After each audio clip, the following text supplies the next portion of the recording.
Quando o sol bater na janela. Olá, caríssimos alunos do nosso curso de Física. Tudo bem com você? Tudo bem com você, coleguinha? Tudo bem com você, amiguinho? Tudo bem com você, Paloma? Tudo bem. Se tá tudo ótimo para todo mundo, vamos iniciar agora com o pé direito, alto astral, o estudo da cinemática. Quem já ouviu falar de cinemática? Olha, cinemática é aquela parte da física que vai estudar o movimento dos corpos. Já pensou? É muito legal e não cai no Enem, não. Não cai em concurso público, não. Despenca, é uma cachoeira, é uma enxurrada de questões, justamente quase todas elas sobre cinemática. Então vem comigo aqui, editor. Fecha aqui, ó. Cinemática é o assunto de hoje. Para que a gente estude o movimento, quem já ouviu falar naquela grande frase dos coaches aí, tudo é relativo, tudo é relativo. Olha, não sei se tudo é relativo, mas o movimento dos corpos, esse com certeza é relativo. Mas relativo como, professor? Depende de quê? Depende do referencial, homem. Então agora eu quero que o editor encha a página aí, encha a página com esse conceito tão belo que está lá no site do Brasil Escola. Pode ler pra gente, Paloma? Posso sim. Um referencial é o corpo ou lugar a partir do qual as observações de fenômenos diversos são feitas. Que bela voz. É por isso que eu casei com você. Gente, veja, eu vou colocar aqui agora, ó. Pum, coloquei. Tá vendo essa foto? É uma foto clássica. Essa foto tá lá na página 26 do livro de Física 1 do Bongiorno. Nessa foto você vê aí um rapaz passando, dando um tchauzinho pra uma moça que tá no ponto de ônibus. Aí você me pergunta, professor, o que é que isso tem a ver com a aula? E eu te digo. Você me pergunta e eu te respondo. Ora, o que é que tem a ver? Veja, você acha que quem está em movimento e quem está em repouso? Professor, essas palavras para mim são palavras novas. Exatamente. E são essas duas possibilidades de movimento. O corpo pode estar em repouso ou o corpo pode estar em movimento. Professor, o senhor falou pode estar. É porque depende isso. Depende do referencial. Veja, não tem esse rapaz que está aí sentado dentro do ônibus dando tchau para a coleguinha dele aí? Ele pode estar em movimento, mas ele também pode estar em repouso. Ah, não, professor, o senhor não está vendo que ele está dentro do ônibus, o ônibus não está indo embora? Mas, homem, vamos fazer o seguinte, vamos estabelecer aqui dois referenciais e você vai ver que a depender do referencial que eu utilizar, ele pode estar em movimento ou ele pode estar em repouso. Vamos pensar primeiro na ótica da coleguinha dele, que está no ponto de ônibus, sentada ali, sozinha, desolada. Veja, ela está paradinha ali, ela, no caso, a moça, nesse momento, é o nosso referencial, tá bom? Então é dali que a gente observa o movimento. Aí o rapaz passou dando tchau. Ele, primeiro, diminuiu a distância, quando o ônibus vinha se aproximando, a distância entre ela e ele foi diminuindo, diminuindo, diminuindo. Ela ficou quase na frente dela e o ônibus passou, a distância foi aumentando, aumentando, aumentando. Então, se houve variação da distância... Pegou aí, cara. Essa foi boa. Se houve variação da distância, irmão, é porque ele está em movimento. Agora veja, agora o ponto de referência, o referencial, agora é o banco que o rapaz está sentado. É aquela... Alguns ônibus, inclusive, são muito desagradáveis, outros já são mais aconchegantes, né? Então, aqueles ônibus, lembra aqueles ônibus da Transnova, das antigas? É porque eu sou tiozão. Aqueles ônibus, pensa naquele ônibus velho. Então, aquele banco, o banco que está ali, em contato com sua lombar, com seus glúteos, o banco, em relação àquele rapaz agora. Eu estou falando assim, o banco em relação ao rapaz que está dando tchauzinho. Tá falando um rapaz, né? Vamos dar um nome para ele? Nome para ele aí... Marcos, pronto. Nome põe na minha cabeça, nome bonito. O banco, em relação a Marcos, que está sentado aí, sentado no banco. Você acha que, enquanto o ônibus se desloca, você acha que a distância entre a lombar, entre o corpo de Marcos e o banco, você acha que a distância está aumentando ou diminuindo? Ou a distância está se mantendo? Pois é, irmão. A não ser que aqui a gente tem algumas ruas aqui em Juazeiro que é um caso sério. Aí o cara fica só saltando no banco. Mas vamos imaginar que o cara está andando numa cidade onde não há buracos e o ônibus não faz solavancos. O banco, ó, tá coladinho lá no bumbum do rapaz, né? Na lombar do rapaz. Então, se não há variação da distância, é porque o quê? É porque em relação àquele referencial, o rapaz está em repouso. Vamos fazer uma recapitulação? O rapaz, em relação à moça que está lá no ponto de ônibus, em relação a ela, ele está em movimento. Em relação ao banco que ele está sentado, ele está em repouso. Entendeu agora por que o movimento é relativo e essa relativização do movimento, ela depende de qual referencial você está adotando. Agora, pera lá. Nem sempre é você que adota o referencial, viu, danadinho? Às vezes a questão adotou um referencial. Então abra o olho, viu? Não vacile não. Abra o olho para ver se na questão não já tem um referencial adotado lá, para você não ir lá todo danadinho e querer adotar um referencial que fique mais fácil para você, tá bom? Mas às vezes a gente faz a manipulação e com certeza você vai sair dessa aula aqui sabendo como é que você faz esse tipo de manipulação para adotar um referencial que fique mais confortável para você, tá bom? Vem aqui, fecha aqui, editor. Fecha aqui. Vamos falar agora da diferença de ponto material e corpo extenso. Ponto material e corpo extenso. Não tem muito que a gente discutir sobre isso. Eu quero apenas te dizer que mais uma vez isso é relativo. Veja, um corpo, algo é considerado um ponto material quando as dimensões dele, em relação a toda a situação, a toda a circunstância, em relação ao problema abordado, quando as dimensões dele são consideradas desprezíveis, a gente diz que é um ponto material. Como assim, professor? Olha, imagine que eu estou falando, por exemplo, de um ônibus. Mas um ônibus, o senhor acha que um ônibus é um corpo de dimensões desprezíveis? Depende, irmão. Se eu estou pensando assim, se a gente vai avaliar a trajetória, a viagem, né? O trajeto que um ônibus percorre de Petrolina até São Paulo, é em média 2.500 quilômetros. Se eu fosse fazer a análise desse movimento, que se eu não me engano demora 3 dias de viagem, não é isso, Paloma? Se for de ônibus, sim. Se for de ônibus, isso. Eu estou falando do ônibus. Paloma, minha esposa, é paulista, ela já foi e veio várias vezes aí nesse ônibus. Então, se a gente for analisar as dimensões do ônibus em relação aos 2.500 quilômetros que separam essa cidade linda, maravilhosa, Petrolina e Juazeiro, lá de São Paulo, da cidade também maravilhosa, São Paulo, se a gente for analisar as dimensões do ônibus, que deve ter algo em torno aí de 12 metros, 13 metros, alguma coisa assim, 10 metros, ou 10 metros em relação a 2.500 quilômetros, é desprezível. Tá bom?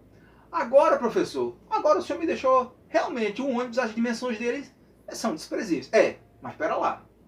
Se eu for falar de distâncias menores, de uma trajetória menor, de 50 metros, de um carro ultrapassando o outro, um carro que ultrapassou um ônibus, quanto tempo leva para um carro ultrapassar um determinado ônibus que está a uma determinada velocidade. Então, nesse caso, as dimensões do ônibus vão fazer toda a diferença. Nesse caso, nesse segundo caso, o ônibus é um corpo extenso. Entendeu a diferença? Vou resumir aqui. Quando as dimensões forem desprezíveis para a análise do problema como um todo, nesse caso, o objeto é considerado um ponto material. Porém, quando as dimensões forem, realmente essas dimensões são relevantes, então, nesse caso, o objeto é considerado um corpo extenso. Entendeu, Paloma? Entendi.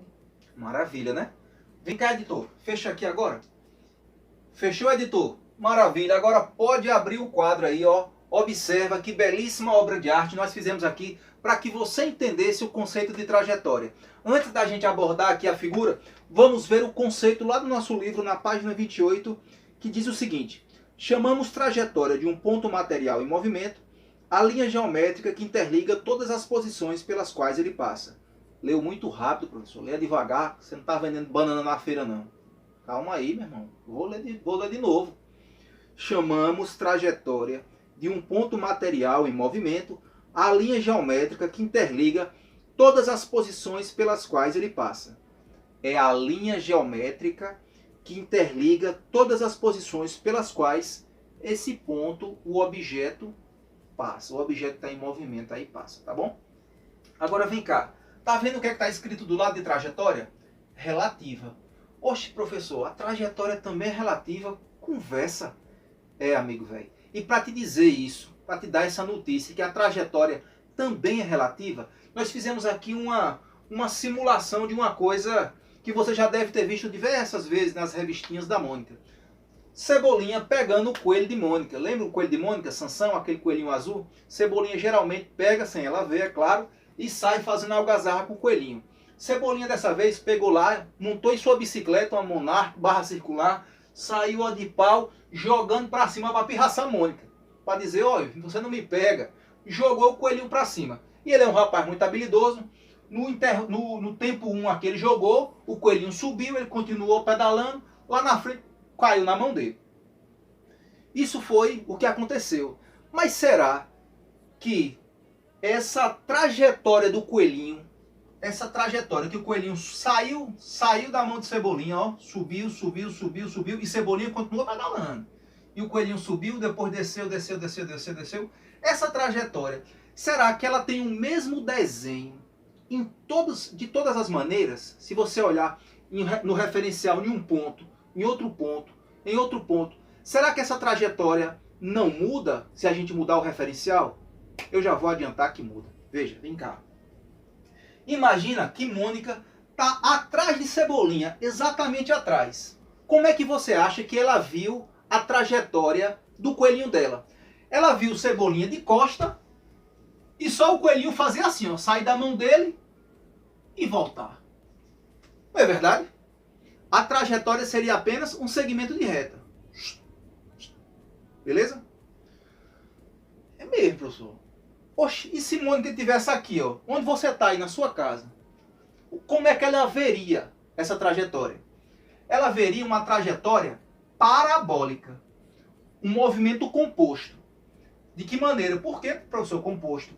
Porque é um movimento que tem um componente horizontal e um componente vertical.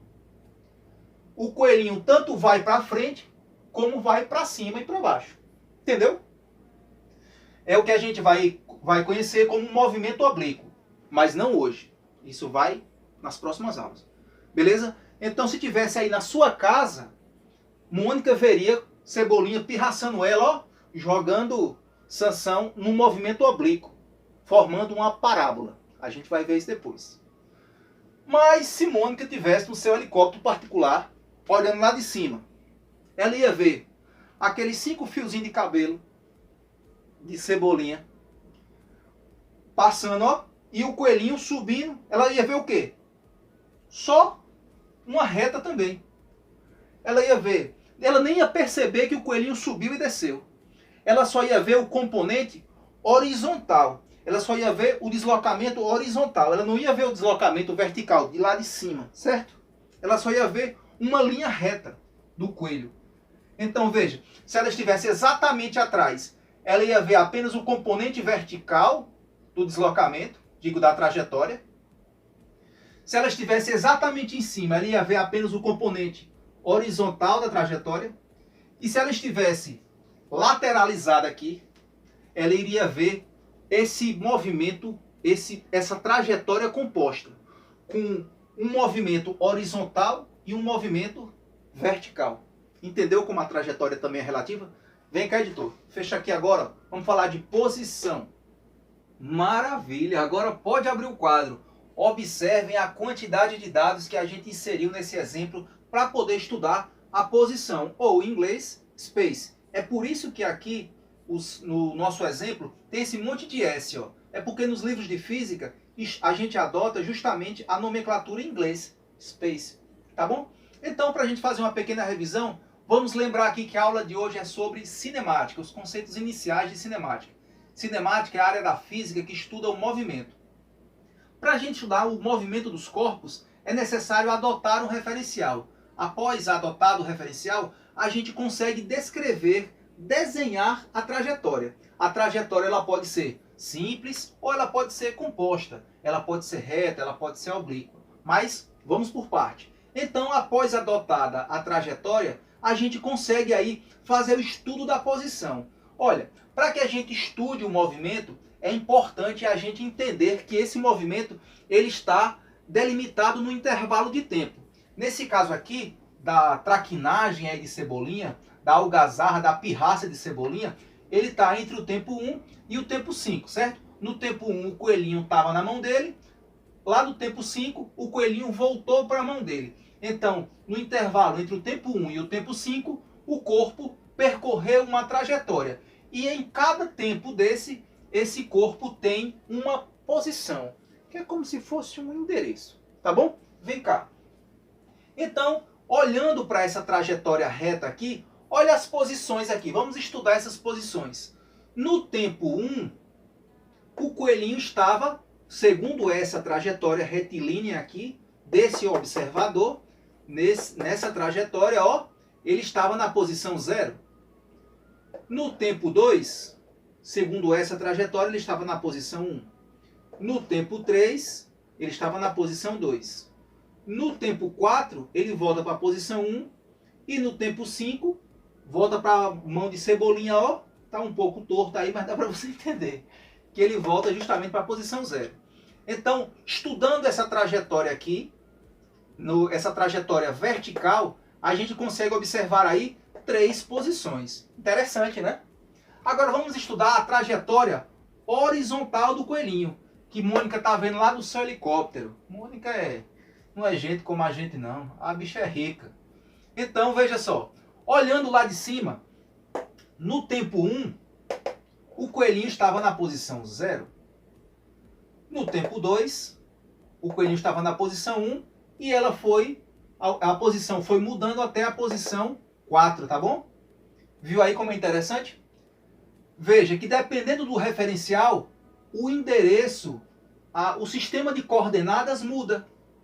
Certo? O sistema de coordenadas muda. E quando a gente muda o sistema de coordenadas, a gente muda também a forma de estudar a posição. Tá bom? A posição ela muda ao longo do tempo. E a forma de estudar a posição muda de acordo com o sistema de coordenadas que a gente está utilizando. É tão do jeito que se você for observar aqui lateralizado, que a gente tem aquela trajetória mais bonita, né? Aquela trajetória parabólica que eu falei agora há pouco, a gente teria que colocar justamente um sistema de eixos tipo XY, para que a gente pudesse estudar esses pontos que estão aqui fora dos eixos principais. Ó. Esses pontos aqui, eles vão ter, por exemplo, 2 coordenadas. Aí vai ter uma coordenada X e uma coordenada Y. Então, gente, a aula de hoje era justamente sobre isso, para que você entendesse um pouco os conceitos iniciais da cinemática e nas próximas aulas você já soubesse, quando eu falasse posição, movimento, referencial, você soubesse, já vai saber agora exatamente do que a gente está falando, tá bom? Então um abraço, um beijo no coração de todos vocês, até a próxima!